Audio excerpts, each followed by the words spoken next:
ধর্ষণটা প্রচুর মানুষের কাছে ধর্ষণ হিসেবে ট্রিগারই করে না, অনেকের কাছে এটা জাস্ট একটা সেক্সুয়াল অ্যাক্ট। যিনি যৌন ক্রিয়া সম্পর্কে পরিচিত নন, শিক্ষিত নন, তার কাছে এরকম মনে হতেই পারে যে আমি মানে এটা তো প্রচলিত ন্যারেটিভ যে আমি মেয়েটার থেকে সেক্স নেব বা ওর থেকে সেক্সটা নেব, ওর ভার্জিনিটিটা নেব, নিয়ে কোথায় রাখবি, কি নিচ্ছিস রে ভাই। কিছু মানুষের কাছে ওটা রোমাঞ্চকর, ও দেয়নি আমি নিয়ে নিয়েছি। তাদেরকে কনভিন্স করা ডিফিকাল্ট যে এটা তুমি অন্যায় করেছো, এটা অপরাধ করেছো, ঠিক আছে। ফলে তার মধ্যে ভয়টা তো পরের বিষয়, আগে তো প্রথমে এই চেতনাটা তৈরি করা যে তুমি এটা করতে পারো না, এটা অন্যায়।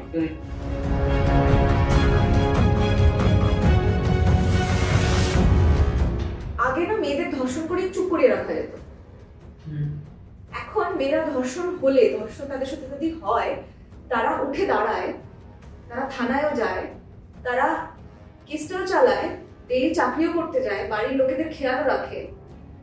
এইটা কোথাও গিয়ে একটা শ্রেণীর ধর্ষকেরা মেনে নিতে পারছে না, সেই কারণে খুন করতে হচ্ছে। কারণ যদি মেয়েটা এটা বুঝে যায় যে ধর্ষণ জাস্ট আরেকটা হিংস্রতা, আরেকটা শারীরিক হিংস্রতা, এটা এমন না যে মানে আমাকে কেউ মানে আমি মানুষটা নোংরা হয়ে যাচ্ছি না, আমি মানুষটা নষ্ট হয়ে যাচ্ছি না, এইটা মেয়েরা যখন রিয়েলাইজ করতে শুরু করে দেয়, এটাও কিন্তু যারা লজ্জা নিতে চাইছে প্রবলেমেটিক তাদের জন্য। কারণ তারা আমি যেটা ওই যে বলে আমি যেটা নিতে চাইছিলাম সেটা আমি নিতে পারলাম না। কেমন আছো? Confused, puzzled. আগের বার যখন দেখা হয়েছিল তখন সিচুয়েশনটা অনেক অন্যরকম ছিল, এখন সিচুয়েশনটা অন্যরকম। 14 তারিখ যখন আমাদের দেখা হয়েছিল, আমরা মেয়েরা রাতের দখল নিক ওই আন্দোলনটাকে সাপোর্ট করতে রাস্তায় বেরিয়েছিলাম, আর আমরা কিছু মুহূর্ত ক্যামেরা বন্দি করছিলাম। সেই মুহূর্তে দাঁড়িয়েও আমার জনগণের কাছে একটাই প্রশ্ন ছিল যে অপরাধীদের বা ধর্ষকদের যোগ্য শাস্তি হিসাবে কি দেখেন আপনারা? তোমার থেকে আগে জানতে চাই। যোগ্য শাস্তি,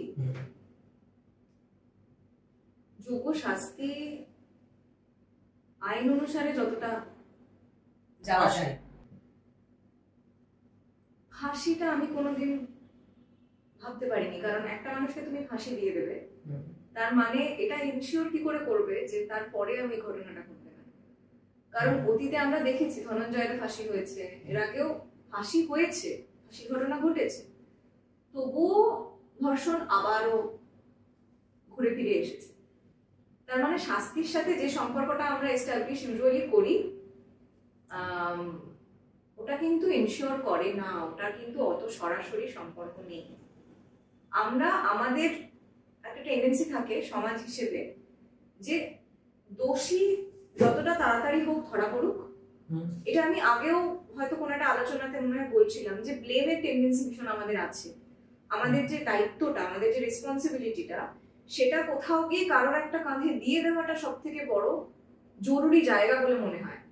এবং ফাঁসি মানে কি, সে মানুষটা মরে গেছে, একটা আলটিমেট শাস্তি দেওয়া হলো, এখানে আমাদের মানসিক শান্তি হয়। ওই কনটেক্সটে আমরা যারা ওই মানে ন্যায় বিচারের পদ্ধতির সাথে অ্যাজ সাচ নিজেদেরকে জড়িত মনে করি, আমাদের একটা কাঁধ থেকে দায়িত্ব নেমে যায়।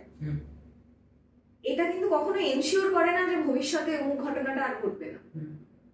ফলে আমি তো কোনো মানে আইনজীবী নই, আমি বিচারকও নই, বিচার পদ্ধতির সাথে খুব সরাসরি আমি জড়িয়ে আছি এমনও নই। ফলে আমি এটাই চাইবো বারবার যে আইন অনুযায়ী, আমাদের দেশের আইন অনুযায়ী যতটা গ্রেভ শাস্তি দেওয়া যায়, যত দূর সে শাস্তিটাকে নিয়ে যাওয়া যায়। তার মানে এটা নয় যে অমুকে শাস্তি দাও। আর আমরা এমনিতেও জানি যে এই শাস্তির পদ্ধতি এমন না যে খুব তাড়াতাড়ি হয়ে যাবে, চলতে থাকবে। এবং অলরেডি যে মানুষটা দোষ করেছে তাকে ধরতে যতটা দেরি হয়ে গেছে, ধরে নেওয়া যায় যে গোটা পদ্ধতিটা আরো কতদিন ধরে চলতে পারে। মানে এটা ভাবলেও কেমন একটা লাগছে যে বহুদিন ধরে চলবে। হয়তো আমরা শেষ বয়সে গিয়ে দেখবো যে এখনো হয়তো চলছে, জানি না, আমরা তো বলতে পারি না। ফলে তাড়াতাড়ি এগোক, আমার মনে হয় ফাঁসির থেকেও বড় কথা পদ্ধতিটা তাড়াতাড়ি চলুক আর একটু ট্রান্সপারেন্ট হোক যতটা সম্ভব, যতটা নির্যাতিতা এবং যে মানুষেরা দোষী তাদের পরিবারের উপর আবার অনর্থক বিপদ না আসে সেইটুকু খেয়াল রেখে যতটা ট্রান্সপারেন্ট হওয়া যায়। কারণ সারা পশ্চিমবঙ্গের মানুষ, সারা দেশের মানুষ, ইভেন দেশের বাইরেও যারা আছেন ঘটনাটার সাথে অনেকেই মানসিকভাবে জড়িয়ে গেছেন। আমাদের অন্যতম দাবি এটাই যে ট্রান্সপারেন্ট হোক, যে পদ্ধতিটা চলছে সেই পদ্ধতিটা আমরা জানতে পারি। এমন না যে একটা ভুল তথ্য দেওয়া হলো তারপর সেই তথ্যটাকে ঘুরিয়ে ফিরিয়ে এক সপ্তাহ কাটিয়ে দেওয়া হলো, এই জিনিসটা চাই না। তো যদি শাস্তির প্রসেসের কথা বলো, ফাঁসির কথা এখন ভাবছি না, এখন ভাবছি আগে প্রসেস ট্রান্সপারেন্ট হোক, তাড়াতাড়ি হোক। তো কি করলে, কি এমন পদক্ষেপ নিলে এই ঘটনাটা যাতে ভবিষ্যতে আবার না ঘটে বা অ্যাটলিস্ট তার রেটটা অনেক কমে আসে, কি কি পদক্ষেপ নিলে সেই জিনিসটা কিছুটা হলেও এনশিওর করা যেতে পারে? এগুলো কোনো মানুষের একার করার নেই, কিন্তু আমরা একা শুরু করতে পারি। আবারও যেটা বলবো, যে কারণে আমরা একা করতে পারবো না, কেউ হয়তো আমরা কিছু চিন্তা করছি, সেটা চারটে মানুষের সাথে আলোচনা করাও দরকার। এই পরিসরে রাত দখলের ঘটনাতেও প্রচুর এমন ন্যারেটিভ উঠেছে, ওই রাতে উঠেছে, আমরা দেখেছি, আমরা সেটা উইটনেস করেছি চোখের সামনে, মানুষেরা কথা বলছেন এক্সপিরিয়েন্স গুলো নিয়ে। আমাদের রাত দখলের যে জমায়েতটা ছিল সেটার অন্যতম উদ্দেশ্য এটা ছিল যে আমরা ওই মানুষটার নির্যাতনটার একটু কাছে নিজেদের অভিজ্ঞতা দিয়ে পৌঁছতে পারি কিনা।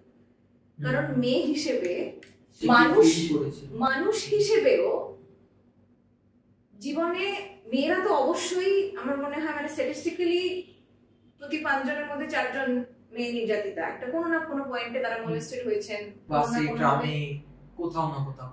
আর সবসময় অতটা মানে যতটা আমরা ভাবি যে বাসে ট্রামে গুঁতো খাওয়া বা ইয়ে করার মতন, অতটাও না, মানে বেশ সিরিয়াস, কিন্তু সেটা বেশ চলছে ঘটনাটা এরকম। আর ভিড় মানে আমরা মনে করি যে কেউ টাচ করে চলে গেল না, অনেক ক্ষেত্রে হাতটা থেকে যায় শরীরে এবং আমরা খুঁজে পাই না ভিড়ের মধ্যে কে, মানে কাকে ধরে টানবো। হয়তো কাঁধে ব্যাগ আছে বা কিছু আছে, তো আমরা মুখটা দেখতে পাচ্ছি না, তো ওটা আমাদের কাছে ক্রাউডের চেহারা, ঠিক আছে। তো আমাদের অভিজ্ঞতা রয়েছে কম বেশি, তো আমাদের উদ্দেশ্য ছিল এটা যে কোথাও গিয়ে আমরা সেইখানে গিয়ে পৌঁছতে পারি কিনা, যে না এটা আমাদের সাথে একটা পর্যায়ে, হয়তো খুব নগণ্য পর্যায়ে কিন্তু ঘটেছে, এবং কোথাও যদি মানসিক ভাবে আমরা সেই মানুষটার আরেকটু সংহতিতে গিয়ে দাঁড়াতে পারি যে কি ঘটেছিল, কি ঘটে থাকতে পারে। কারণ বহু ক্ষেত্রে আমার এক বান্ধবী কদিন আগে বলছিল যে শুধু খুন বললে, শুধু মার্ডার বললে ব্যাপারটা রিপ্রেজেন্টেড হচ্ছে না। মানে আমরা মনে করছি যে আচ্ছা খুন শুধু ধর্ষণ না, এটা প্রচন্ড নারকীয় নির্যাতনের মধ্যে দিয়ে গেছে এবং নিয়ে যাওয়া হয়েছে ওটা মানুষটাকে, তো সেটার কাছে আমরা কোনোদিন পৌঁছতে পারবো না, হয়তো না হোক যে কেউ পৌঁছক, কিন্তু ওই চেষ্টাটা করা, ওই ইনিশিয়েশনের মাধ্যমে অনেকে তো ছোট ছোট কাগজ আমরা দিচ্ছিলাম, তো সেই কাগজে যারা লিখছিলেন, অনেকে তো লিখেছেন, অনেকে লিখতে চাননি, অনেকে পড়াননি, এটা ভেবে যে ওটা পড়াবো না, ওটা বাড়ি নিয়ে ওটা লিখে দেবো আমার কাছে। এবং রেজিস্ট্যান্সের কত রকমের ভাষা হয়, ওই মানুষটা ওটা বাড়িতে নিয়ে গেছেন, হয়তো রেখেও দিয়েছেন, হয়তো দেখবেন, আবার অনেকে রাগের মাথায় ওটা পুড়িয়েছেন, অনেকে ছেড়ে ফেলে দিয়েছেন, জ্বালানোর প্রশ্নই ওঠে না, লিখেছি রাগটা ওখানেই ছেড়ে ফেলে। এবং এর পরবর্তীতে যখন আরো মানুষজন কমে এসেছেন, মেয়েরা হয়তো কথা বলার পরিসরটা আমরা পেয়েছি, তখন এমন অনেক ঘটনা ঘটেছে যে ঘটনাগুলো আমাদের ধারণার বাইরে, হয়তো আমরাও ভাবতে পারছি না যেটা করতে পারে, ভদ্র সমাজে ঘটতে পারে, তথাকথিত ভদ্র সমাজে ঘটতে পারে। এই ঘটনাগুলো উঠতে থাকা দরকার। কোথাও গিয়ে বোঝা যায় যে আমরা কোথাও গিয়ে শ্রেণীগতভাবে মেয়েরা তো একটু নিচু হিসেবে দেখা হয়, এখনো একটা জেনারেশনের মানুষদের কাছে জানলে, মানে জিজ্ঞেস করলে শোনা যায় যে মেয়েরা নিচু জাত, মেয়েদের মানসিকতা নিচু হয়, ইত্যাদি ইত্যাদি। এই জায়গাটা থেকে মেয়েদেরকে স্কুলিং করানোর জন্য রেপ করা হয়, মুখ ক্ষেত্রে হিউমিলিয়েট করব, এই যে হাতে স্কেলের বাড়ি দেওয়া, ওইটার একটা ন্যারেটিভ হচ্ছে হিউমিলিয়েট করব তোমাকে, তুমি লজ্জা পাবে, তুমি লজ্জায় আঁকড়ে কুকড়ে থাকবে, তুমি তোমার মুখ দিয়ে আওয়াজ বেরোবে না। এইটা স্কুলিং এর পদ্ধতি আমাদের সমাজে, এবং প্রচুর পুরুষ এটাকে কোথাও গিয়ে সচেতন ভাবে, কোথাও গিয়ে নির্জ্ঞানে এটাকে ফলো করেন। সে কারণে এই সিলি পয়েন্ট বলে একটা ওয়েব পোর্টালে কিছু লেখা প্রকাশিত হয়েছিল এক সপ্তাহ ধরে, সেখানে একটা ছিল যে মেয়েদেরকে একটা মানে লিটারেচারে পাবেন কেউ যদি খুঁজতে চান, যে বড় বড় লেখকেরা বাংলায় তারা এরকম গল্প লিখেছেন যে আমাদের সমাজে এই সংস্কৃতিটা আছে যে মেয়ে মানুষের মুখের কথায় হয় না, মেয়ে মানুষকে দুটো থাপ্পড় মারতে হয়, মেয়ে মানুষ যখন বেশি কথা বলবে তখন দুটো থাপ্পড় মারো। এটারই একটা এক্সটেনশন হয়ে যায় রেপটা, যে একটা মানুষকে এতটা হিউমিলিয়েট করো যে তার মুখ থেকে কোনো কথা না বেরোয়। এটা সিস্টেম্যাটিক্যালি আমাদের পরিবারগুলোতে হয়, সবসময় আমরা জানতে পারি না, সবসময় আমরা বয়সোচিত ভাবে বুঝতে পারি না, ভাবলে গায়ে কাটা দেয়। হয়তো আমাদের আগের জেনারেশনের অনেকের সাথেই বাড়িতেই হয়েছে, আমরা ছোট বলে বুঝতেই পারিনি যে ঘটনাটা ঘটেছে। এটা ভাবলে অদ্ভুত লাগবে যে আমাদের চেনা জানা পুরুষেরাই এগুলো করেছে, এবং অনেক সময় তাদের এই সচেতনতাটাই তৈরি হয়নি যে আমি অপরাধ করেছি, কারণ তাদের মনে হয়েছে যে এইভাবেই তো মেয়ে মানুষকে শায়েস্তা করে। এই জন্য মুখ ক্ষেত্রে খুব পরিচিত কিছু ছবি, মানে দুটো জেনারেশন আগে যদি চলে যাও, অনেকেই আমরা মফস্বলে গ্রামের দিকে দেখতে পাবো যে বাড়ির সিনিয়র কোনো পুরুষ কোনো মেয়েকে মারছে, is very popular as a picture. ছোট ছোট বয়সী ছেলেদের অথবা মহিলাদেরও মারছে, এটা শাসনের পদ্ধতি, এটাকে শাসন বলা হয়। এটা খুব পরিচিত ছবি, এটাই হয়, এটাই হয়ে এসেছে। এই জেনারেশনটা পরে যে পুরুষ একের পর এক তৈরি করবে, তাদের মধ্যে খুব আলাদা রকমের কিছু তৈরি হবে না, এবং যে পুরুষের মধ্যে সচেতনতাটাই তৈরি হয়নি যে আমি কখন অপরাধ করছি, কখন এটা অপরাধ হচ্ছে না, সেই মানুষের ন্যারেটিভ দিয়ে আমি কি করে বিচার চাইবো, সেই মানুষটার সচেতনতাটা ব্যবহার করে আমি কি করে এইটার প্রতিরোধ করে তুলবো সমাজে, সম্ভব হয় না। আমি আমার ধারণা থেকে বলছি, মেয়েদের এই গল্পগুলো আরো হাইলাইট হওয়া দরকার, এবং আমাদের এতটাই মানসিকভাবে ক্ষমতায়ন দরকার আছে যে আমি কথাটা বলতে পারি,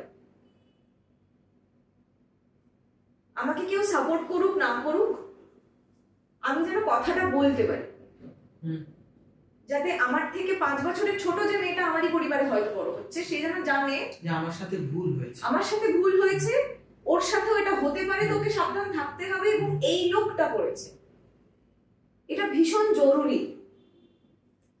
এই এটাতে এমন নয় যে ওই লোকটাকে ধরে ফাঁসিতে চড়িয়ে দাও, শুধু 10টা মানুষের সামনে 5টা মানুষের সামনে তাকে দাঁড় করানো এবং তার দিকে আঙুলটা তোলা যে তুমি অন্যায়টা করেছো, তুমি এটা দেখো, তুমি এটা মানো, নিজে স্বীকার করো, দায় নাও। তার মানে এটা নয় যে তুমি তোমার ভাগ্নিকে বিয়ে করে নাও, ওটা নয় দায় নেওয়ার মানে। দায়টাকে নরমালাইজ করা বন্ধ করো, তুমি যেটা করেছো সেটা অপরাধ, সেটা সবাইকে জানাতে হবে। একদম, এটা শাসন নয়, এটা অপরাধ, তুমি এটা করতে পারো না, ঠিক আছে? এবার এই পরিসরে আরো যে কথাগুলো উঠে আসে স্বাভাবিকভাবে, যাদের যে মানে আমার বারবার করে কথা থেকে যে সেদিন থেকে পর থেকে এখনো অবধি যে বয়ানটা কি বলছি, আমি কি কথা বলছি, সেই প্রতিরোধটা যে তৈরি করছি, কোন ভাষা দিয়ে তৈরি করছি, সেটা ভীষণ জরুরি। যখনই কাউকে অ্যাকাউন্টেবিলিটি দিতে যাবে যে তুমি দায়টা নাও, দায়টা নেওয়ার সময় সে দায়টা কিভাবে সরিয়ে দেবে, না সে বলবে হয়তো যে ওই মেয়েটা, হয়তো বাড়িরই কোনো মহিলার কথা বলা হচ্ছে, যে ওই মেয়েটা গায়ে চাদর না দিয়ে শুয়েছিল কেন, হাত কাটা নাইটি সে পরে কেন বাড়িতে বয়স্ক পুরুষদের সামনে, সে সিঁদুর পরে বেরোয় না কেন, সে বুকে ওড়না দিয়ে দোকানে যায় না কেন। হ্যাঁ, অজস্র কথা থাকতে পারে, কিন্তু এটার মানে যতক্ষণই কথাগুলো তৈরি হচ্ছে, সেটা মেয়ে হোক ছেলে হোক, মানে লিঙ্গ নির্বিশেষে, লিঙ্গর পরিচয়, যৌন আকাঙ্ক্ষার নির্বিশেষে, যে মানুষ এই কথাটা বলছে সে মানুষের শরীরটাকে শরীর হিসেবে দেখছে না, সে মানুষের শরীরটাকে মাংস হিসেবে দেখছে। এটা আমাদের বোঝা ভীষণ দরকার। এটা একটা বয়ান যেটা পুরুষতন্ত্র থেকে চলে আসছে। পুরুষতন্ত্র মানে পুরুষের বয়ান নয়, এটা বোঝা খুব প্রয়োজনীয়। অনেকে আমাকে এটা বলে বলছেন যে না, পুরুষ পুরুষ করে এখন মানুষ, মানে ছেলেদেরকে এর থেকে বাদ দেওয়ার কোনো দরকার নেই। আমি বলছি না ছেলেদেরকে বাদ দাও, আমি বলছি এটাকে চেনো। পুরুষতন্ত্র কোথা থেকে তৈরি হচ্ছে না, একটা ক্ষমতা, একটা ক্ষমতার একটা অধিকার আছে। সেটা বাড়ির বড় ছেলে, বাড়ির ছোট ছেলে, তার নিজের ছোট ভাইয়ের উপরও শরীরটার উপর ক্ষমতা আছে তার। এটা চিনতে হতে হবে, এটা বুঝতে হবে আমাদের। এইটা পুরুষতন্ত্র। পুরুষতন্ত্রের অপর নাম হবে ক্ষমতাতন্ত্র, যে আমি ক্ষমতাটা এস্টাবলিশ করছি। আরেকটা মানুষের শরীর, তার শরীর, কিন্তু তার শরীরের উপর তার থেকে বেশি আমার অধিকার আছে, বা একদম যে কোনো মানুষের অধিকার আছে। এটা হতে পারে না। এই আন্ডারস্ট্যান্ডিংটা আসা প্রয়োজন, আলোচনায় আসা প্রয়োজন, চিহ্নিত হওয়া প্রয়োজন। যে ও নাইটি পড়ছে, ও হাত কাটা নাইটি পড়ছে, ও নাইটির তলায় কোনো আন্ডারগার্মেন্ট পড়ছে, নান অফ ইয়োর বিজনেস। ওটা ওর শরীর, ওকে ছোঁয়ার আগে তোমাকে ওর অনুমতি নিতে হবে। আইসক্রিমটা খোলা আছে মানে আমি খেয়ে নিতে পারি, ওটা আইসক্রিম, এটা মানুষ। আমি ইচ্ছে করে খেয়ে নেওয়া শব্দটা বললাম, এটা বারবার, এটা প্রচলিত আমাদের সমাজে। এবং যখন মেয়েরা কথা বলতে শুরু করবে তখন এই ধরনেরই অনেক শব্দ আরো উঠবে। এই ভোগবাদের অন্যতম জায়গাটা কিন্তু হচ্ছে নারী শরীরকে ভোগ করা। এবং তথাকথিত যারা মানে non cis male able bodied person, যারা পুরুষ হিসেবে জন্মায়নি অথবা পুরুষ হিসেবে জন্মেও নারী হয়ে গেছে বা নারী হতে চায়, প্রত্যেকে কিন্তু ভোগ্য তথাকথিত এবল পুরুষের। এইটা চিহ্নিত করা দরকার আছে। আজকে অনেকে বলছেন যে আচ্ছা ওইখানে একটা পুরুষও খুন হতে পারতো। জানি তো একটা পুরুষও খুন হতে পারতো, সেই পুরুষেরও রেপ হতে পারতো। তাহলে কি সেই রেপটা দিয়ে এতটা সাড়া উঠতো? কোভিডের শুরুর দিকে সম্ভবত কর্ণাটক বা ব্যাঙ্গালোরে একটা ঘটনা ঘটে, যেখানে পুলিশের কাস্টাডিতে একজন পুরুষ রেপ হন, ভয়ঙ্কর ভাবে রেপ হন এবং মার্ডার হন। আই গেস ওটা নিয়ে খুব সীমিত পরিসরে কিছু মানুষ প্রতিবাদ করেছিলেন, সবাই করেনি। ওই চিৎকারটা তখন কিন্তু ওঠেনি ছেলের জন্য। যতটা সারা পড়া উচিত ছিল, যতটা ছড়ানো উচিত ছিল, এবং প্রচন্ড নির্মম সেটা। মানে ওই ডেসক্রিপশনটা পড়া যাচ্ছিল না, মানে যখন দেখলাম প্রথম পড়া যাচ্ছে না ওটা। তাহলে এইখানে যদি একটা পুরুষ খুন হতো, তাহলে তারও যে তার সাথে যদি ধর্ষণ হতো, সেই ধর্ষণটা কি এভাবে ন্যারেটিভ হিসেবে উঠতো? তাকেও তো হিউমিলিয়েট করা হতো, সেক্ষেত্রে উঠতো না হয়তো, তার মার্ডারটা হাইলাইটেড হতো বারবার, এবং একটা সময়ের পর চাপা পড়ে যেত। কিছু কিছু জিনিস যেটা আমাদের লজ্জা করছে ভাবতে, যে হয়তো বা যদি উনি ডাক্তার না হতেন, হয়তো বা যদি উনি জাস্ট একজন এমবিবিএস ডাক্তার হতেন, ফার্দার পড়াশোনা উনি করলেন না, হয়তো বা যদি উনি আমার তোমার পরিবারের একজন গৃহবধূ হতেন, বা আমাদের বাড়িতে যারা কাজ করতে আসেন সেই পেশার মহিলারা হতেন, এই একইভাবে যদি তাদের মারা হতো। যে জিনিসটা আমাদের বারবার করে আমরা কয়েকজন আলোচনা করছিলাম, যে বারবার করে ডিস্টার্ব করছে, যেটা নির্ভয়াও একজন ডাক্তার ছিল বা উড বি ডাক্তার, খুব ভালো স্টুডেন্ট ছিল, এই ক্ষেত্রেও তাই। এবং এই যে মাস প্রোটেস্টটা এত পরিমাণে উঠছে, কোথাও গিয়ে ওই ক্ষমতার যে লেভেল গুলো আছে, কোথাও গিয়ে কি আমরা প্রশ্ন করছি নিজেদের, যে উনি কোথাও গিয়ে, আমরা জানি কিন্তু যে সমাজের পেশাগত দিক থেকে ক্ষমতার উপরিস্তরে আছেন উনি বা ছিলেন উনি, কোথাও কি সেই কারণে সিকিউরিটিটা এত ভয় লাগছে আমাদের, যে ক্ষমতার যিনি উপরিস্তরে আছেন তিনি সিকিউর নন, তাহলে আমাদের সিকিউরিটি কোথায়? আমরা প্রশ্ন করছি, তাহলে কি আদারওয়াইজ কি হতো না? আমরা জানি না। শুধু এই প্রশ্নগুলো কিন্তু পুরুষতন্ত্রকে প্রশ্ন করা, এইগুলো কিন্তু ওই বয়ানটাকে প্রশ্ন করা, যিনি বলছেন যে বাবা ডাক্তার হয়েও এরকম অবস্থা, যে বাবা কাজের জায়গায় এরকম অবস্থা। রেপ তো সর্বত্র হতে পারে, ধর্ষণ, খুন, ওই রকম ভাবে নির্যাতন করে খুন যে কোনো জায়গায় হতে পারে। বছর দেড়েক আগের ঘটনা, সম্ভবত 2023-এরই কোনো একটা পয়েন্টের ঘটনা, যেখানে একটি মেয়েকে সম্ভবত রাস্তার মধ্যে খুন করা হয়, সেটা একটা ফুটেজ পাওয়া গেছিল। কোন একটি পুরুষ মেয়েটিকে খুন করছে, আমার ডিটেল মনে নেই কেসটা। সেখানে একটা ধর্মের অ্যাঙ্গেল তুলে নিয়ে, ইন্টারপার্সোনাল ভায়োলেন্সের কোয়েশ্চেন তুলে নিয়ে ব্যাপারটাকে অদ্ভুত ভাবে একটা ঘুরিয়ে পেঁচিয়ে 2-3 দিনের মধ্যে ব্যাপারটাকে কোথাও একটা নিয়ে যাওয়া হলো, এবং এক একজন এক এক রকম ভাবে কমেন্ট করছেন সেখানে। আমাদের দেশে world wide crime against women বলে আলাদা একটা ক্যাটাগরি আছে, সেই ক্যাটাগরির মধ্যে কেসটাকে নাও নিয়ে সেটা নিয়ে আলোচনা করো। সেটা হলো না। কি আলোচনা করা হচ্ছে? ছেলেটি কোন ধর্মের ছিল, মেয়েটি কোন ধর্মের ছিল, লোকজন কেন ভিডিও করলো। ঘটনাটা যখন আইনের চোখে পড়ে, কিছু কনসার্ন সিটিজেনের চোখে পড়ে, পরবর্তী স্টেপ কি হওয়ার কথা, বিচারের স্টেপগুলো আস্তে আস্তে শুরু হবে। আমরা সেটা যাচ্ছি না কেন? এটা আমার ব্যক্তিগত স্তর থেকে প্রশ্ন, বারবার করে আমার মনে হয় প্রত্যেকটা মানুষ প্রত্যেকের জায়গা থেকে প্রশ্ন করছে। উচিত করা যে স্টেপটা, পরবর্তী স্টেপটা কোথায়, কবে নেবে? চাদরের রং কি, ওমকে কেন শাঁখটা ওভাবে বাজালো, তোমকে কেন গিটারটা ওভাবে বাজাচ্ছিল, অজস্র, মানে বলে শেষ করা যাচ্ছে না। তো এত টপিকের মানে আমরা কিন্তু খুব আসছে, আমরা সরিয়ে দিতে পারি ওটাকে। না, আমাদের কথা বলতে হবে, আমাদের ওই পয়েন্টে ওইটা নিয়েই কথা বলতে হবে। আমরা বিচারের পদ্ধতিটা বাদ দিয়ে সবকিছু নিয়ে কথা বলবো। আমরা পুরুষতন্ত্রের বয়ানটাকেও প্রশ্ন করবো না। তো তুমি যে প্রশ্নটা করেছিলে যে কি করলে আমরা থামাতে পারবো, এত কথা চেন দিয়ে উঠে এলো, আমরা যখনই কালেকটিভলি আসছি আমরা কল আউট করতে পারছি না, কারণ আমাদের পুরুষতন্ত্রের বয়ানগুলো চোখের সামনে চলে আসছে।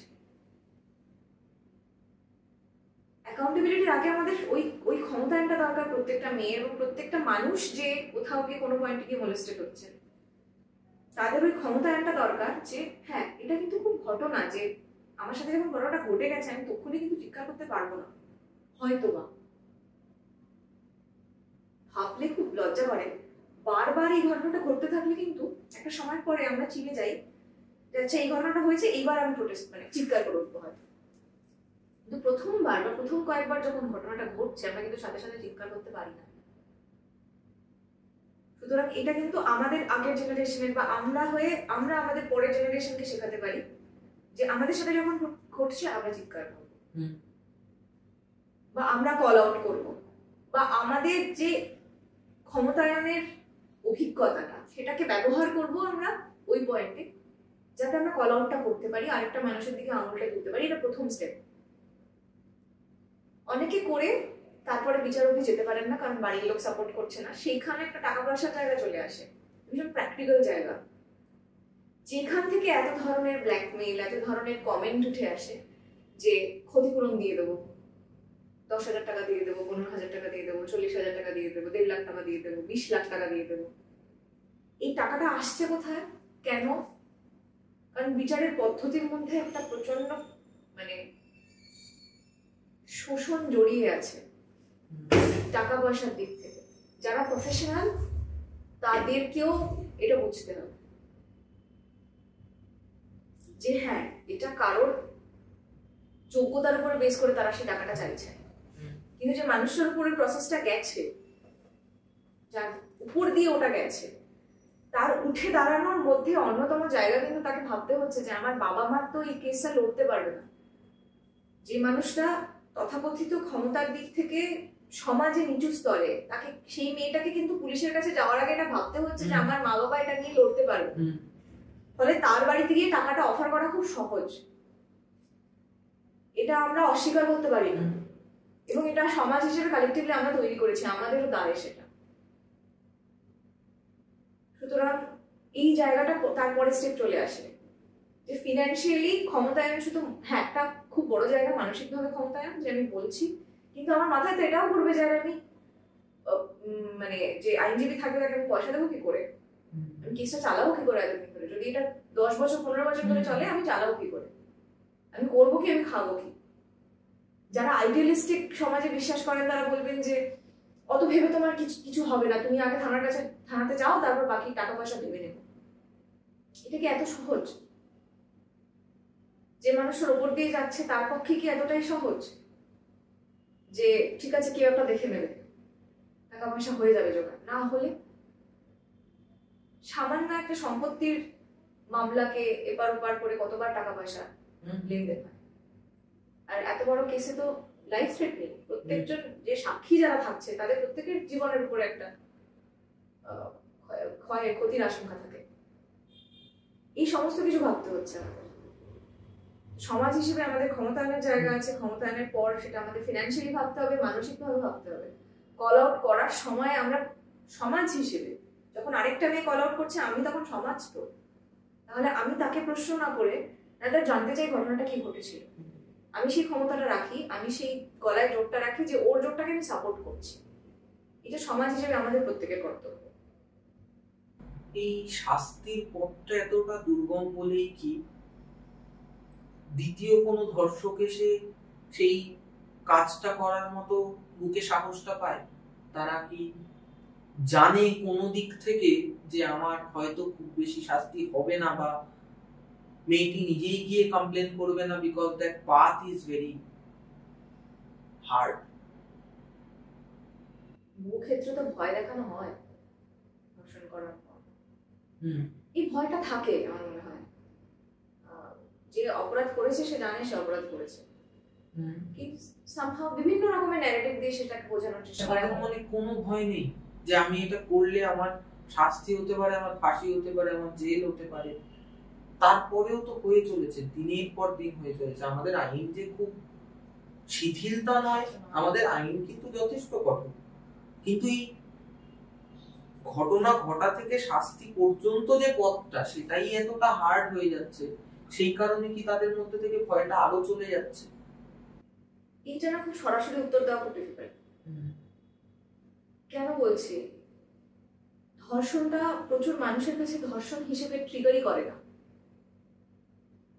মানে আমি যেটা অপরাধ মানে কিরকম হচ্ছে, মানে অনেকের কাছে এটা জাস্ট একটা সেক্সুয়াল অ্যাক্ট। যিনি যৌন ক্রিয়া সম্পর্কে পরিচিত নন, শিক্ষিত নন, তার কাছে এরকম মনে হতেই পারে যে আমি মানে এটা তো প্রচলিত ন্যারেটিভ যে আমি মেয়েটার থেকে সেক্স নেব বা ওর থেকে সেক্সটা নেব, ওর ভার্জিনিটিটা নেব, নিয়ে কোথায় রাখবি, কি নিচ্ছিস রে ভাই? কিন্তু এটা তো সে ভেবে দেখছে না। এই মানে ভাষার দিক থেকে যে নিচে ফাঁকা সেটা তো সে বুঝতে পারছে না। একজন শিক্ষিত মানুষ সেটা বুঝতে পারছে। বহু ক্ষেত্রে শিক্ষিত মানুষরা এটা বুঝেও না বোঝার জায়গায় থাকেন। প্রচুর ছেলেরা যখন ধর্ষণ করছে তখন একটা সংখ্যক হতেই পারে যারা হয়তো ইয়াং অ্যাডাল্ট, যারা 17-18 বছর বয়স থেকে 25-26-এর মধ্যে, তাদের কাছে ওই অ্যাক্ট ইটসেলফ ওটাই ভীষণ ইন্টারেস্টিং যে আমি করে নিলাম, এটা পেয়ে নিলাম। মানে ওই অকেলি লড়কি খুলি হুই তিজোরি যেটা নিচ্ছি ওটা তাদের কাছে তো রোমাঞ্চকর। কিছু মানুষের কাছে ওটা রোমাঞ্চকর, ও দেয়নি আমি নিয়ে নিয়েছি। তাদেরকে কনভিন্স করা ডিফিকাল্ট যে এটা তুমি অন্যায় করেছো, এটা অপরাধ করেছো, ঠিক আছে? ফলে তার মধ্যে ভয়টা তো পরের বিষয়, আগে তো প্রথমে এই চেতনাটা তৈরি করা যে তুমি এটা করতে পারো না, এটা অন্যায়। এটা একটা দিক। এর একদম অপোজিট দিকে কোথায় দাঁড়িয়ে আছে তুমি হাথরাসের ঘটনাটা দেখো, যেখানে মেয়েটি সহ মেয়ের পরিবারের লোকেদেরকে খুন করে দেওয়া হয়েছে, জ্বালিয়ে দেওয়া হয়েছে। আমি কেন নির্যাতিতাকে অ্যাটাক করছি? কারণ আমার ভয় করছে যে ও যদি কোর্ট অব্দি চলে যায় তাহলে আমার বিপদ আছে, তাহলে ভয়টা আছে। তো আমি দুটো ঘটনা বললাম, যেখানে একটা ভয়টা তৈরি করা অনেক দূরে, আরেকটা হচ্ছে ভয় আছে বলে কিন্তু সে খুন করছে। ডানলপে আমরা যারা জমায়েতটা ডাক দিয়েছিলাম তাদের মধ্যে থেকে সঞ্জিতা দি, উনি থিয়েটার আর্টিস্ট, অ্যাক্ট্রেস, উনি একটা খুব ইম্পর্টেন্ট কথা বলেন যে আগে না মেয়েদের ধর্ষণ করে চুপ করিয়ে রাখা যেত, এখন মেয়েরা ধর্ষণ হলে, ধর্ষণ তাদের সাথে যদি হয়, তারা উঠে দাঁড়ায়, তারা থানায়ও যায়, তারা কেসটাও চালায়, ডেইলি চাকরিও করতে যায়, বাড়ির লোকেদের খেয়াল রাখে। এইটা কোথাও গিয়ে একটা শ্রেণীর ধর্ষকেরা মেনে নিতে পারছে না, সেই কারণে খুন করতে হচ্ছে। কারণ যদি মেয়েটা এটা বুঝে যায় যে ধর্ষণ জাস্ট আরেকটা হিংস্রতা, আরেকটা শারীরিক হিংস্রতা, এটা এমন না যে মানে আমাকে কেউ, মানে আমি মানুষটা নোংরা হয়ে যাচ্ছি না, আমি মানুষটা নষ্ট হয়ে যাচ্ছি না, এইটা মেয়েরা যখন রিয়েলাইজ করতে শুরু করে দেয়, এটাও কিন্তু যারা লজ্জা নিতে চাইছে প্রবলেমেটিক, কারণ তারা আমি যেটা ওই যে বললে, আমি যেটা নিতে চাইছিলাম সেটা নিতে পারলাম না। তুমি শিক্ষিতের প্রসঙ্গ তুললে, জানো তো সেটা খুব ট্রিগার করছে আমাকে। ধরে নেওয়া যাক, আমরা তো জানি না এখনো দোষী কি, ধরে নেওয়া যাক আরজি করের ঘটনাটা যারা ঘটিয়েছেন তারা কেউ অশিক্ষিত ছিলেন না ওই জায়গায়, ওই প্রেমিসিসে দাঁড়িয়ে। মানে আমি তারা মানে আমাদের চেয়ে অনেক বেশি শিক্ষিত ছিলেন, আমরা তো সেই জায়গাগুলো পৌঁছাতে পারিনি, তারা পৌঁছেছে বলে তারা আজকে ওই কাজ করেছে। তাহলে আমরা ফার্স্ট থেকে তো মানে এই ঘটনাগুলোকে যখন আমাদের প্রতিরোধ করার কথা মাথায় আসে, সবার আগে বলি আমরা শিক্ষার অভাব। ঠিক না? তারপরে শিক্ষা দিয়েই, মানে আরো যত বেশি তুমি তাদেরকে শিক্ষিত করতে পারবে তত এই হারগুলো কমে আসবে। এই ঘটনাটা কি আরো বেশি ট্রিগারিং এই কারণে, কারণ ধরে নেওয়া যাক এই প্রত্যেকটা মানুষ যারা এই কাজের সঙ্গে যুক্ত তারা ভালো পরিমাণ শিক্ষিত ছিলেন। বেশিরভাগ মানুষের কাছে এই কারণে ট্রিগারিং হচ্ছে হয়তো,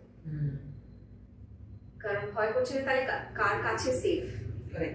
অনেকগুলো লেয়ারের মধ্যে এটা অন্যতম। কিন্তু মানে দীর্ঘদিন ধরে শিক্ষা, সেলফ রিফ্লেক্সিভ লার্নিং আর disciplined ritualistic regime based learning এর মধ্যে একটা পার্থক্য আছে। আমি যদি আমাকে বলা হয় যে এই টপিকটা তোমাকে পড়ানো হবে, এই লোক এই রিসার্চ স্কলার বা এই লোকে এটা নিয়ে কাজ করেছে, তুমি ওদের কাজকর্ম পড়ো, তুমি ওদের ইন্টারভিউ করো, তুমি যা ইচ্ছা করো, তুমি জিনিসটা নিয়ে একটা বোধ তৈরি করো, সেটা একটা শিক্ষা, একটা ধরনের শিক্ষা। সেটা কোনো সময়ের বাধ্যবাধকতা নেই, তোমাকে কোথাও চড়ে পৌঁছতে হবে না। কিন্তু আমি যদি ইউপিএসসি পরীক্ষা দিতে যাই, আমি যদি নিটের পরীক্ষা দিতে যাই, তাহলে ওটা কিন্তু আমার আর সেলফ রিফ্লেক্সিভ লার্নিং এর প্রসেসের মধ্যে আসছে না। আমাকে রোজ দিন 150টা কোয়েশ্চেন এমসিকিউ সলভ করতে হচ্ছে, আমাকে রোজ সিলেবাসের মধ্যে এই মোটা বই শেষ করতেই হবে। there is no option, there is no scope for self reflective experiences.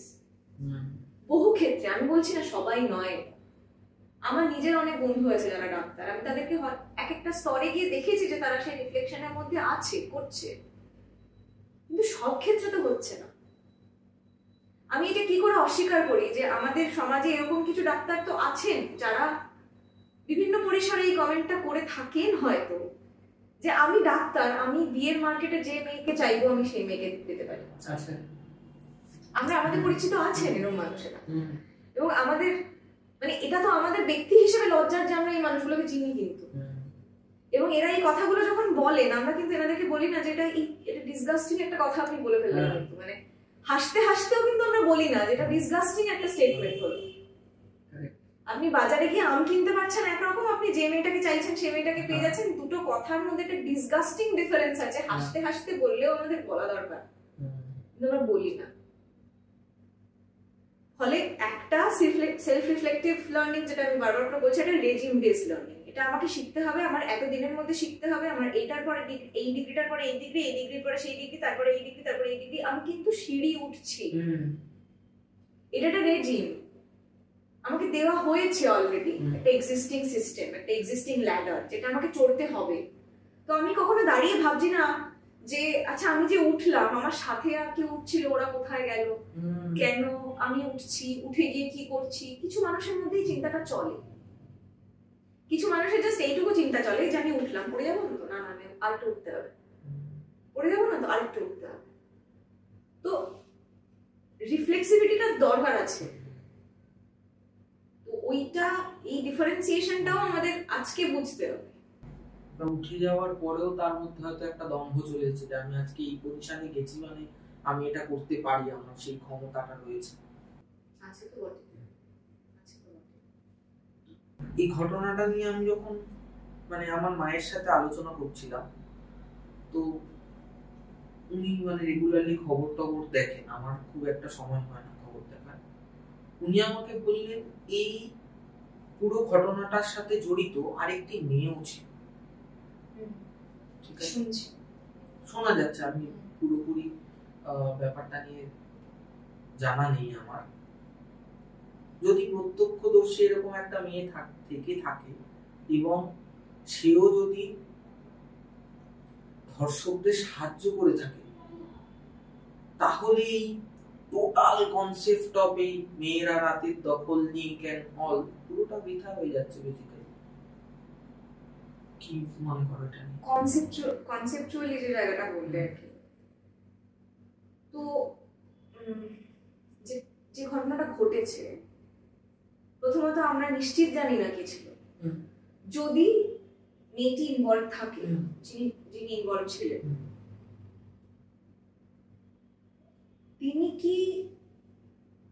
তিনি কাকে রিপ্রেজেন্ট করছেন? তিনি কি গোটা নারী সমাজকে রিপ্রেজেন্ট করছেন? তিনি কি নির্যাতিত মহিলাদের রিপ্রেজেন্ট করছেন? এটা আমাদের নিজেদের মাথায় একবার ঝালিয়ে নেওয়া ভীষণ দরকার। আমরা ধর্ষককে লিঙ্গ হিসেবে কি জানি? আমরা কি জানি ধর্ষকের লিঙ্গ পুরুষ? সেই মহিলা ধর্ষককেই রিপ্রেজেন্ট করছে, না নারী সমাজ, না নির্যাতিতা, কোনোটাই নয়। এবং এইটা ভীষণ জরুরি আমাদের ভাবা যে প্রত্যেকটা মানুষ একটা করে প্রতিচ্ছাদকের উপর দাঁড়িয়ে আছে। আমি আগের বারও বোধহয় ইন্টারসেকশনালিটির কথা বলেছিলাম, যে আমি মেয়ে, আমার একটা পার্টিকুলার বয়স আছে, আমি একটা পার্টিকুলার পড়াশোনা করেছি, আমি একটা পার্টিকুলার জায়গায় থাকি, পার্টিকুলার একটা রোজগার করি। এই সমস্ত কিছু যখন একটা করে ডাইমেনশন হিসেবে আসছে, একটা জায়গায় প্রতিচ্ছাদক তৈরি হচ্ছে, সেখানটায় আমি দাঁড়িয়ে আছি। ওই নারীটিও সেরকমই একটা জায়গায় দাঁড়িয়ে আছে। উনি এবার এই এত কিছুর মধ্যে রাতের দখল নেওয়ার সময় প্রত্যেকটা নারী সমস্ত ইন্টারসেকশনালিটি বাদ দিয়ে শুধু নারীত্বটাকে টেনে ধরেছে। তেমনি ওই নির্যাতন চলাকালীন ওই নারী ধর্ষকের পরিচয়টাকেই, নির্যাতনের পরিচয়টাকেই ধরেছিলেন। এটা আমাদেরকে জানতে হবে। এটা যখন জানছি, পাশাপাশি এটাও বুঝতে হবে যে ধর্ষকের লিঙ্গ শুধু পুরুষ নয়, ধর্ষকের কোনো লিঙ্গ হয় না। কারণ ধর্ষণটা ক্ষমতার বয়ান। ওই বয়ানটাই একটা, যিনি মনে করেন যে আমি ক্ষমতায় তোমার থেকে উপরে, আমি তোমাকে অত্যাচার করতে পারি, ওই জায়গাটা আমাদের বুঝতে হবে। এই কারণে আমি বয়ানের কথা বলছিলাম। ওই বয়ানের জায়গা থেকে কিন্তু তুমি আর দেখতে পাবে না যে সে মানুষটা নারী না পুরুষ। এটা মূল জায়গা, এটা মুখ্য জায়গা। আজকে প্রচুর মানুষ রাস্তায় নেমেছে এই ঘটনার প্রতিবাদে। একটা স্বতঃস্ফূর্ত ইনভলভমেন্ট পাওয়া গেছে মানুষের। একটা প্রশ্ন উঠে আসবেই যে এই যে আন্দোলন, এই যে প্রতিবাদ, সেটা কি 100% নিউট্রাল? মানে আমি শুধু পলিটিক্যালি নিউট্রালের কথা বলছি, অরাজনৈতিক এই প্রতিবাদ হতে পারে বা কোনো প্রতিবাদ হতে পারে? আমি শাস্তি চাইতে বেরোচ্ছি রাস্তায়, কার থেকে চাইছি? কোনো একটা অথরিটি, কোনো একটা সিস্টেম, তার থেকেই চাইছি? তার মাথাতে কেউ না কেউ একজন বসে আছে যে কোনো না কোনো রাজনৈতিক দলই রিপ্রেজেন্ট করে। প্রতিবাদের মানে যত মোড় আমরা ধীরে ধীরে ঘুরবো, নবান্ন অভিযান হয়েছে, কোনো না কোনো ভাবে রাজনীতি যুক্ত হচ্ছে। একদম খুব শুরুতে হয়তো অরাজনৈতিক ছিল, শুধুই বিচার চাওয়ার দিক থেকে ছিল। তারপরে ধীরে ধীরে যত খবরে আসতে শুরু করেছে যে সরকারের দিক থেকেও এই ভুলগুলো হয়েছে, নেগলিজেন্স গুলো হয়েছে, বা প্রমাণ লোপাটের চেষ্টা হয়েছে, যাই হোক না কেন, তারপর ধীরে ধীরে ব্যাপারটা মানে রাজনৈতিক স্তরে এগিয়েছে। তো এই ফার্স্ট কোয়েশ্চেন তো এটা যে অরাজনৈতিক ভাবে কি আমি প্রতিবাদ করতে পারি কি পারি না। দ্বিতীয় কোয়েশ্চেন হচ্ছে যে রাজনৈতিক দল যদি বদলে যায়, সিচুয়েশন কি বদলে যাবে? পরের প্রশ্নটা শুনে সরি আমি হেসে ফেললাম। অরাজনৈতিক, আবারও এটা খুব পপুলার একটা কন্ট্রোভার্সির জায়গা, কনফ্লিক্টের জায়গা, যেটা নিয়ে বহু মানুষ কথা বলছেন, বারবার করে কথা বলছেন, এবং বলে বলে ক্লান্ত হয়ে যাচ্ছে আমরা যে সংসদীয় রাজনীতি আর ব্যক্তিগত রাজনীতি আলাদা জিনিস। আমরা এখানে, তুমি যে প্রশ্নটা করলে, আমি ধরে নিচ্ছি ওটা সংসদীয় রাজনীতির কথা বলছো। এবার ইনএভিটেবল একটা কোনো রাজনৈতিক দল তো মাথাতে আছে। এবার বিষয় হচ্ছে তার কিন্তু জাস্টিস কি আদৌ আমরা তার কাছে চাইছি? আমরা তো আইনের কাছে জাস্টিস চাইছি। যে মানুষটা ওই প্রসেসটার মধ্যে আছে, যদি সরকার সেটার মডারেট করার দায়িত্বে থাকে, যে সরকার আছে সেই সরকারের কাছেই দাবিটা আছে। এইখানে যদি অন্য কোনো রং হতো, একই রকম ভাবে প্রোটেস্টটা হতো। আমরা দিল্লির সময়ও দেখেছি যে দল আছে সেই দলের জন্যই ওটা হবে। এবারে বিষয় হচ্ছে যখন আমরা দল বেঁধে একটা প্রতিবাদ প্রতিরোধ তৈরি করছি, তখন ওই প্রতিচ্ছেদক নিয়ে প্রতিটা মানুষই ঢুকছে। নারী হিসেবে যারা রাস্তায় বেরিয়েছে, 2 ঘন্টা বাদে অনেকেরই তো মনে হয়েছে যে আরে আমি তো মেয়ে হিসেবে দাঁড়িয়ে আছি এখানে, কিন্তু ওই আরেকটা যে মেয়ে এসেছে ও তো কংগ্রেস করে, ও তো তৃণমূল করে, বা ও তো বাম, সে কেন এলো, ওর পাশে আমি পাশে কেন দাঁড়িয়ে আছি? ঠিক, কারেক্ট। তাহলে ও কার কাছে বিচার চাইতে এসেছে? এইটা কিন্তু ওই মুহূর্তের ঘটনাটা না, এটা আমাদের ব্যক্তিগত ইতিহাসের জায়গা। যে মানুষটা এসেছে বেরিয়ে, সেও হয়তো রাগের মাথাতে বেরিয়েছে যে আমি বাড়িতে বসে থাকতে পারছি না, ওই প্রতিরোধটা হচ্ছে, আমিও যাব। সেও তো কোনো ঝান্ডা ছাড়া এসেছে। সেও হয়তো এটা ভেবে আসেনি যে আমি দলটাকে সাপোর্ট করছি, আজকে বেরোনো দরকার, মেয়েরা বেরোনো দরকার, আমি বেরিয়েছি। কিন্তু 2 ঘন্টা বাদে তো যখন মেয়ে হিসেবে আমরা এসে শুধু মেয়েরা দাঁড়িয়ে আছি, তখন তো অন্য প্রতিচ্ছেদক গুলো স্পষ্ট হবেই। এটা ইনএভিটেবল, এটা আমরা বাদ দিতে পারি না। তখন আমাদের চিন্তা করতে হচ্ছে, যখন আমরা ওই সময় থেকে আমরা দেখছিলাম যে মেয়েরা যখন আস্তে আস্তে বাড়ি যাচ্ছে, তো আমি ব্যক্তিগতভাবে যারা বলে যাচ্ছিল আমাকে, আমি তাদেরকে জিজ্ঞেস করছিলাম যে কিভাবে যাচ্ছ বাড়ি। ওখানে যে একটা ক্লাস ডিফারেন্স আছে সেটা তো আমি বুঝতে পারছি। কিছু মানুষের বয়ফ্রেন্ড বা হাজবেন্ড গাড়ি নিয়ে দাঁড়িয়ে আছে,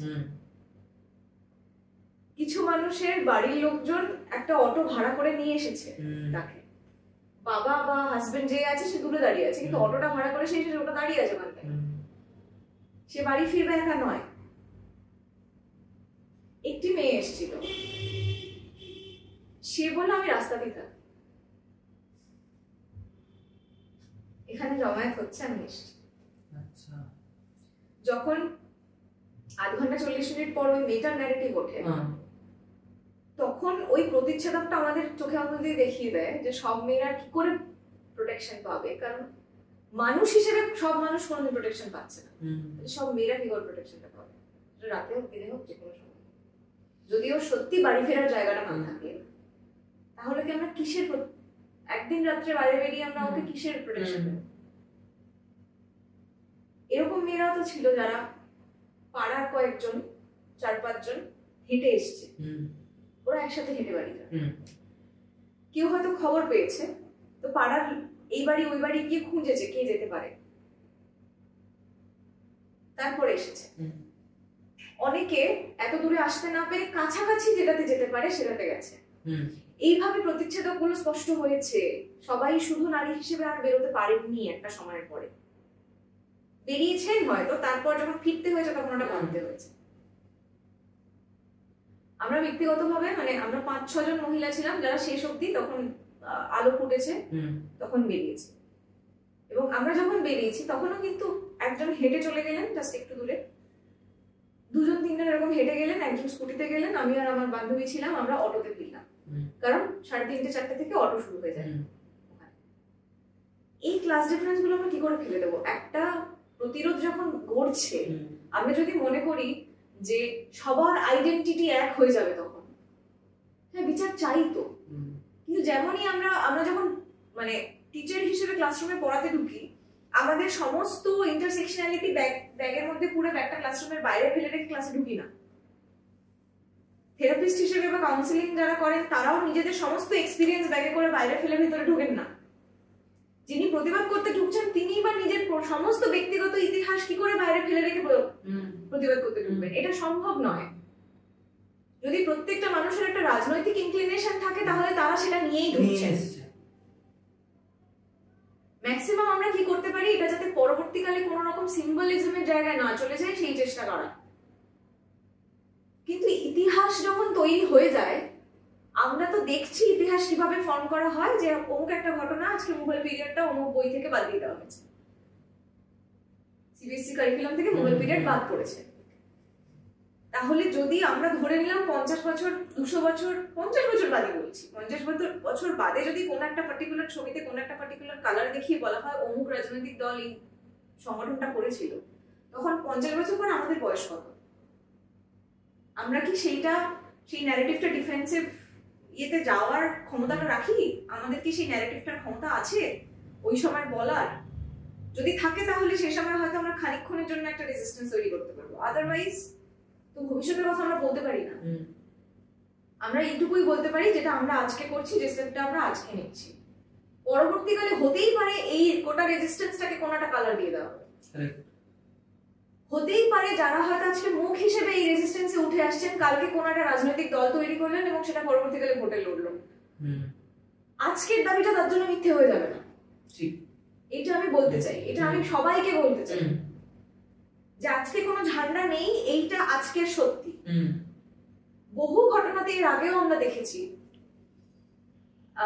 প্রচুর রিউমার তো উঠে আসে, বিভিন্ন ধর্ষণের ঘটনা ঘটে, তারপর সেই নির্যাতিতাকে হয়তো কোনো একটা রাজনৈতিক দল টিকিট দিয়ে দেয় যে তুমি অমুক দলের রাজনৈতিক টেনিওরে তুমি নির্যাতিত হয়েছিলে, সেই কারণে তুমি আমাদের দলের হয়ে লড়ো, তুমি ওদের বিরুদ্ধে লড়ো।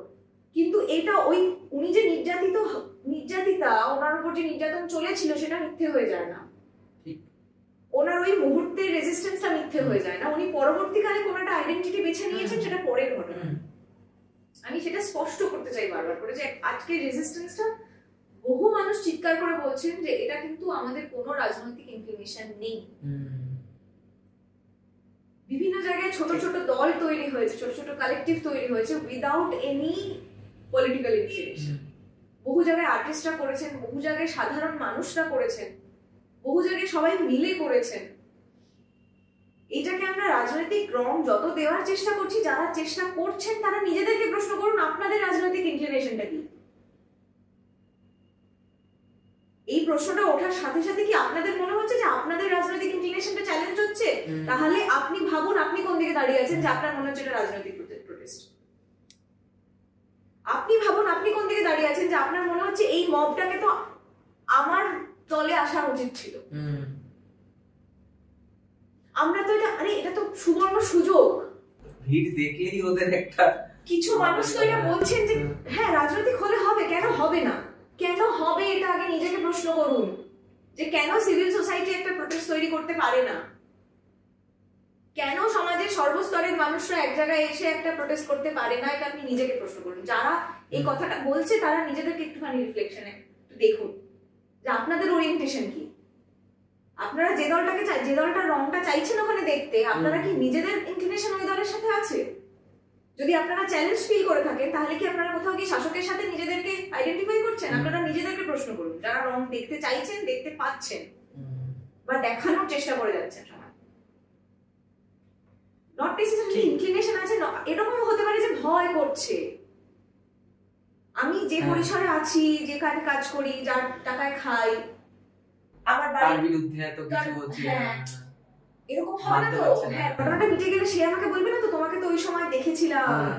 তুমি তো তোমার রং তোমাকে তো দেখে হ্যাঁ, ফেলেছি। হ্যাঁ, এই ভয়টা করছে না তো, লজ্জা কিছু নেই, এই ভয়টা অনেকে করছে, কিন্তু সেটা চিনুন, সেটাকে অকারণ একটা রং ছিটিয়ে দেওয়ার চেষ্টা করবেন না প্রতিবাদটাকে। অন্তত আজকে, অন্তত গত 20 দিন 22 দিন ধরে যে ঘটনাটা চলছে সেটাকে ধুলোয় মিশিয়ে দেওয়ার চেষ্টা করবেন না। এটা আমার বক্তব্য, অন্যতম বক্তব্য। সব রকম আইডেন্টিটি আসবে, নিজেদের জিজ্ঞেস করুন আপনাদের আইডেন্টিটি কি, আপনারা কি নিয়ে প্রতিবাদে সামিল হয়েছেন, কেন আপনাদের এই প্রশ্নটা মাথায় আসছে বারবার। অনেক কথা হয়েছে, আজকের মতো এখানেই শেষ করছি। অনেক ওয়াইডার একটা মানে পার্সপেক্টিভ পেয়েছি ট্রুলি স্পিকিং। আশা করি যারাই গুটি কয়েকজন মানুষ এই ভিডিওগুলো দেখবেন, আশা করি তাদেরও কিছুটা দৃষ্টিভঙ্গি নিয়ে, তারা নতুন একটা দৃষ্টিভঙ্গি নিয়ে করতে পারবে। আর আমরা প্রত্যেকেই একটাই জিনিস চাই, যে যাতে বিচার খুব তাড়াতাড়ি আসুক, আর দোষী যাতে তার যোগ্য শাস্তি পাক। সে প্রত্যেকের পার্সপেক্টিভে আলাদা আলাদা শাস্তি হতেই পারে, কিন্তু দোষী শাস্তি পাক।